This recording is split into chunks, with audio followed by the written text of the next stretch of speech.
Han sido las últimas decisiones tomadas por el Ejecutivo Nacional, entre ellas la ampliación del cono monetario con 3 nuevos billetes. Buenas tardes, bienvenido. Bueno, siempre es un honor estar acá y la verdad que nos sorprendió un poco, ¿no? Se supone que a estas alturas ya debería estar lista la reconversión monetaria. Nosotros creíamos que había que quitarle 6 ceros a la moneda porque ya los números son demasiado difíciles de manejar por su cuantía. Es decir, si tú vas a comer, almorzar en un sitio mediano, no puedes gastar 40 millones, 50 millones porque son demasiados ceros. E imagínate un restaurante o una gran empresa o un banco, los costos que se tienen del cálculo y el manejo de tantos ceros.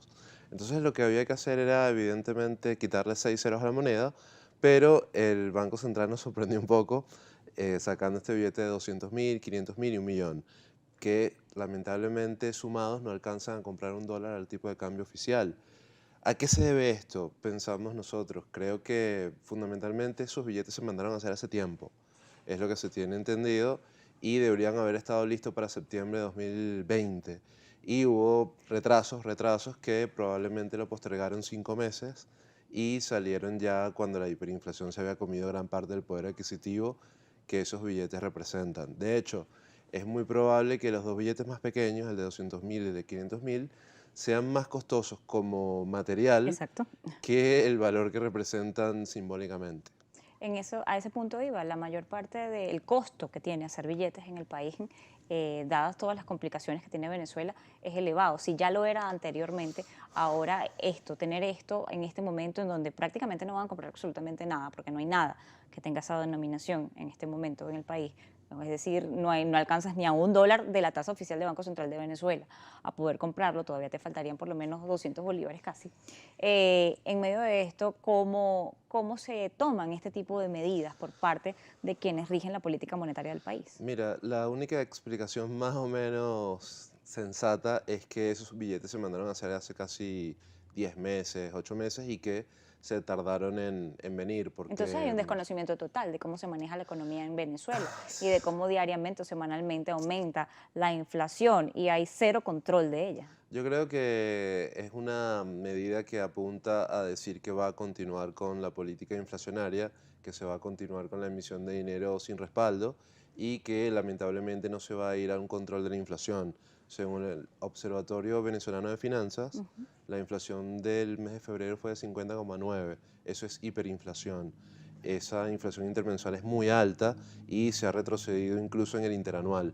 El último año fue cerca de 4.300% según el Observatorio Venezolano de Finanzas, el OVF, y el año pasado para ese mismo periodo había sido como 3.200. Entonces estamos incluso retrocediendo en lo que ya es la peor inflación del planeta de lejos. De hecho, te voy a dar un dato. A qué se puede deber Ujú, este dato que se sí. refleja en este momento cuando veníamos de un 2020 donde, si bien no se había controlado, estaba en menor medida? Sí, de hecho, lo que te iba a decir era que la inflación mundial en el año 2019, previo al COVID, había sido apenas de 3,5% anual. Ujú. Entonces, el 99% de los países del mundo no tiene problemas de inflación. Venezuela es un país atípico en este caso y la razón fundamental de esta inflación se debe a 5 cosas. Lo primero es la caída en la producción. No se está produciendo casi nada. Los índices de producción industrial han caído cerca de 85, 89%. Los índices de producción agropecuaria, industrial, ha descendido. Lo segundo es la caída en la productividad, la caída en la oferta de productos, la emisión de dinero sin respaldo y la poca entrada de divisas. Ha caído mucho por la cuestión de las remesas, que tiene que ver con lo del COVID, y también ha afectado las sanciones, la exportación de petróleo, que dificulta que haya dinero de respaldo, dinero con cierto poder de compra que pueda respaldar las emisiones estatales. Vemos también el día de hoy esa inyección de liquidez que le trata de dar Banco Central de Venezuela a la economía para tratar de bajar el tipo de cambio, cosa que no ocurre y que al final termina impulsando más al dólar. Quisiera conocer la reflexión al Claro. regreso de la pausa. Ya volvemos.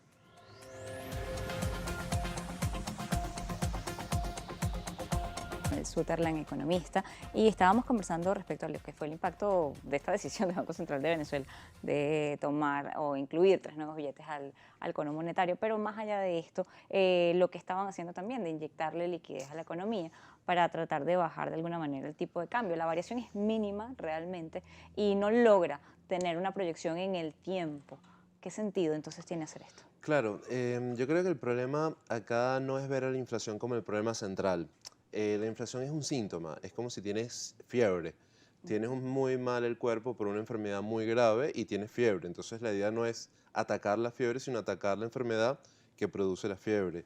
En este caso, Venezuela tiene la peor crisis en la historia del capitalismo en cuanto a caída del producto. De hecho, la peor caída histórica en el capitalismo había sido cerca de 85% que había caído Liberia.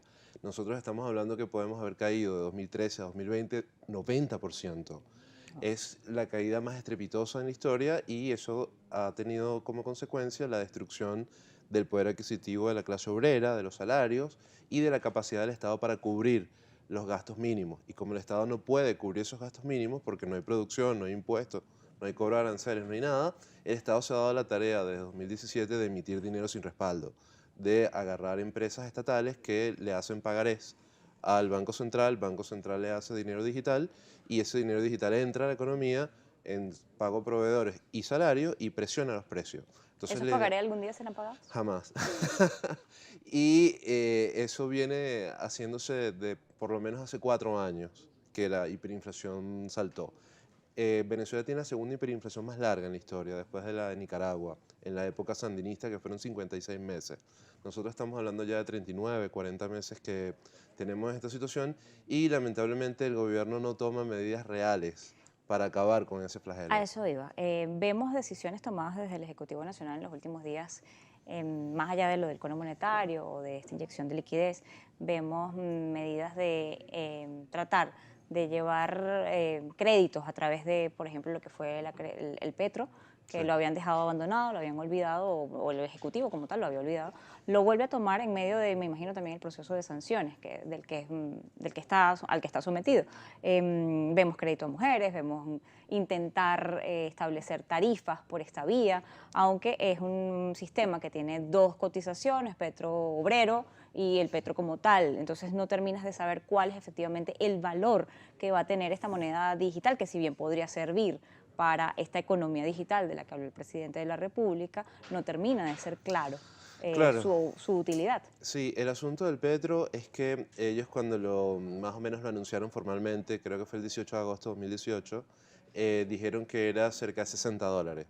Sí, era el Era valor de un barril de petróleo, exacto, pero ese valor del petro se supone que era una cesta. pero no volvimos a conocer el valor de barril de petróleo venezolano. Claro, y además que es una cesta, porque incluía diamantes, incluía oro y tenía valores ponderados, era un cálculo engorroso. Pero ellos dijeron que era 60 para siempre. Igual el petróleo bajó, subió y dijeron que era 60 y que el salario iba a ser la mitad de ese petro, Eso que también iba se a olvidó. ser 30, pero eso se olvidó y lamentablemente la gente está, sobre todo en el Estado, ganando $2, $3 mensuales. Ahora bien, yo creo que, pero mal ejecutada.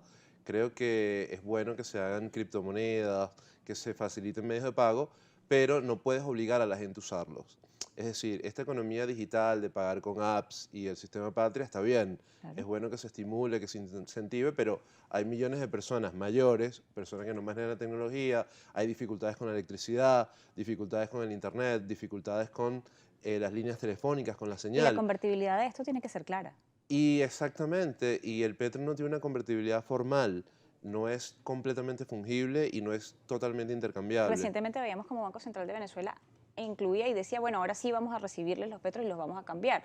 Esto debería ser no solamente Banco Central de Venezuela, debería ser en toda la banca nacional. Claro, Y pero debería tener un valor establecido, que podamos conocer como lo conocemos del dólar o del euro. claro, y de hecho se supone que el Banco de Venezuela lo estaba haciendo en diciembre y lo pararon y dijeron no vamos a hacerlo más. Entonces eso tiene problemas importantes y creo que esa no es la vía. La vía más tranquila y la vía más sensata se refiere a hacer una moneda nacional que tenga un tipo de cambio fijo, por lo menos por un año. Pero si esta ya está creada, ¿por qué no corregir los errores? Claro, con una reconversión, pero que tenga un tipo de cambio fijo por lo menos por un año y que tenga libre convertibilidad con el dólar. Es decir, yo creo el nuevo bolívar y ese vale $1,8. O sea, 1,8 nuevos bolívares por $1. Y si usted tiene 100 nuevos bolívares, usted en cualquier momento los puede cambiar a divisa, a una tasa fija por un año. Eso eliminaría la inflación inmediatamente. Y lo que se necesitaría en reservas sería para arrancar 400, 500 millones de dólares, que es nada, pero ¿qué es la cantidad de bolívares que hay actualmente circulando? Es absolutamente nada y sé que estás sorprendida con eso, porque en el 2011 la cantidad de dinero que había, digamos, toda la liquidez monetaria sobre el tipo de cambio, la cantidad de dinero real, eran 44.000 millones de dólares. Efectivamente, ese Ahorita era el estamos hablando presupuesto de divisas.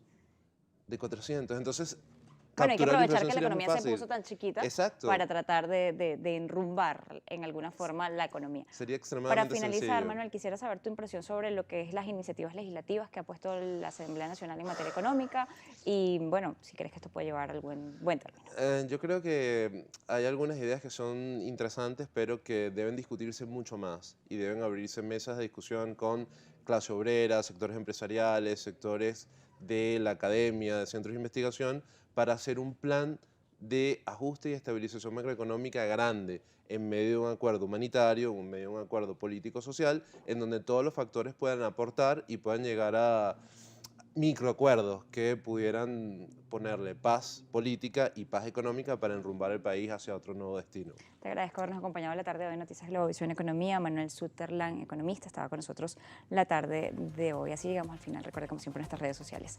@economía_gb o @mmartinez_gb. Siga con la programación de Globovisión.